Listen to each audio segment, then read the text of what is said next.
Levi's for floors, keeping you at the forefront of home design.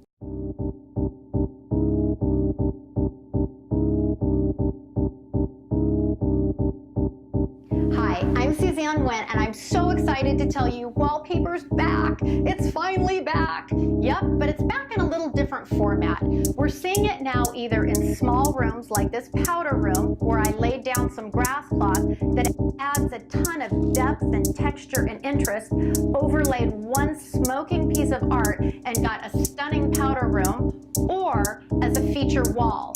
For example, a living room wall, a dining room wall, or a master bedroom wall. That's all you need. Less is more in the world of wallpaper right now. Grass cloth is at the top of the food chain. It's smoking hot. Then I'm seeing silks, and following close behind are prints. 2016 is the year that we brought wallpaper back. I'm Suzanne Winn, and that is my favorite trend for 2016.